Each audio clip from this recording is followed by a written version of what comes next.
দেখছেন NCO Bangla TV, সবার সাথে সব সময়। খুব ভালো লাগছে যে আমি ফিউশন মিউজিক্যাল ট্রুপের সাথে যুক্ত এবং আমি আমার পরিবারকে নিয়ে খুব খুশি।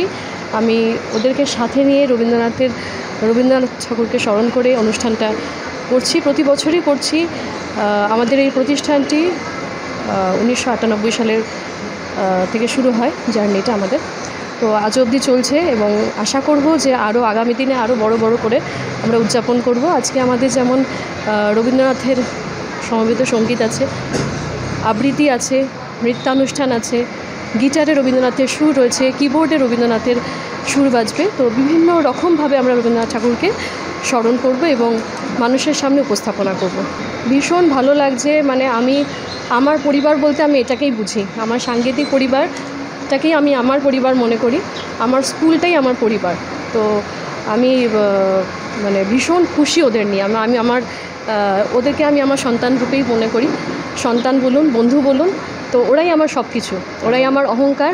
তো আমি যতটুকু শিখেছি, আমি রবীন্দ্রভারতী থেকে এমইউজ করেছি এবং আজও শিখছি গুরুজিদের কাছে।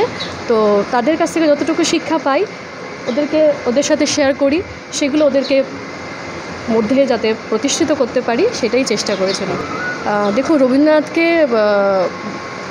রবীন্দ্রনাথ যে কথা ও সুর দিয়ে গেছেন তার ওপরে কারুকার্য করার কোনো ইচ্ছা নেই, কিন্তু আমরা বিভিন্ন রকম মানে আজকের প্রজন্মের সাথে খাপ খায় যেরকম মিউজিক, তো একটু ওয়েস্টার্ন প্যাটার্ন করে মিউজিকগুলো চেঞ্জ করে বিভিন্ন রবীন্দ্রসঙ্গীত আমরা ইউটিউব চ্যানেলে, আমাদের স্কুলের ইউটিউব চ্যানেল এবং আমাদের ইউটিউব চ্যানেলে আমরা প্রেজেন্ট করছি বিভিন্ন আঙ্গিকে।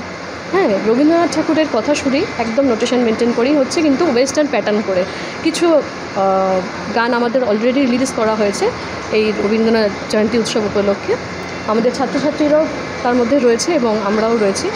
তো ওয়েস্টার্ন প্যাটার্ন করেও কিছু করা হয়েছে যাতে মানে এখনকার ছেলেমেয়েরা ইন্টারেস্ট পায়। হ্যাঁ, এখনকার ছেলেমেয়েরা যাতে রবীন্দ্রনাথ সঙ্গীতটাকে গ্রহণ করতে পারে, সবাই মিলে যাতে গ্রহণ করতে পারে, সেই রকম চেষ্টা করা হয়েছে যাতে মিউজিকটা একটু নতুনত্ব আনা যায়, যাতে ওরা অ্যাট্রাকটিভ হয়। আমরা আরও বড় জায়গায় অনুষ্ঠান করতে চাই। যেভাবে আপনারা দেখছেন, যত সময় বাড়বে আরও লোকজনের পরিমাণ বাড়বে, অনেকটা বাড়বে, এবং আমরা চাইছি আরও বড় কোনো জায়গায় পারফর্ম করতে, রবীন্দ্র জয়ন্তীটা আরও বড়োভাবে উদযাপিত করতে। প্রথম একটা কথা বলি, সেটা হচ্ছে যে রবীন্দ্র জয়ন্তী উৎসব আমরা 25শে বৈশাখের দিনই পালন করি, বিশেষ কারণবশত আজকের দিনে আমরা পালন করছি। আর যারা আমার পরিবার আর কি, টোটালটাই আমার পরিবার, আমার সংসার, fusion musical troupe and institute, যার কর্ণধার আমি এবং মিসেস যারা আছে তাদের প্রত্যেককেই ওই ট্রেন করে। ব্যবস্থাপনায় আমরা সবাই থাকি, আমার মিউজিশিয়ানস ভাইরা থাকে, স্যার থাকেন, কিবোর্ড স্যার থাকে শ্রীকান্ত, অরবিন্দ দত্ত, সাউন্ডে রিন্টু থাকে। আমাদের একটা পরিবার, টোটালটাই একটা পরিবার। আর রবীন্দ্র জয়ন্তী আমি যখন ছোট ছিলাম তখন আমরা একটা চৌকি না, টেবিলের ওপরে বসে অনেক জায়গায় আমরা অনুষ্ঠান করতাম। তথাকথিত এই কালচারটা বন্ধ হয়ে গেছে, এটা খুব চিন্তার ব্যাপার, এতটাই চিন্তার ব্যাপার। যাকে নিয়ে কালচারটা করাটা খুব জরুরি, যাকে নিয়ে বিদেশ কালচার করছে, কারণ যে কারণে আমাদের বিদেশের সঙ্গে খুবই যোগাযোগটা আমাদের খুব গভীর আর কি, সেই কারণেই বলছি।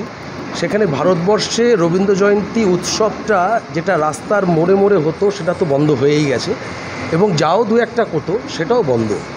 তা আমরা সেটাকে নতুন করে যদি কিছু করতে পারি, আমাদের ছেলেমেয়েরা যারা টিচার হবে তাদের প্রত্যেককেই, যারা করছে তাদের প্রত্যেককেই আমার বলা থাকে যে তোমরা রবীন্দ্রনাথ নজরুলকে নিয়ে সব সময়ের জন্য ব্যস্ত থাকো, কারণ তাদের থেকে যা পাওয়ার অন্য কারোর কাছ থেকে সেই পাওয়াটা পাওয়া যাবে না।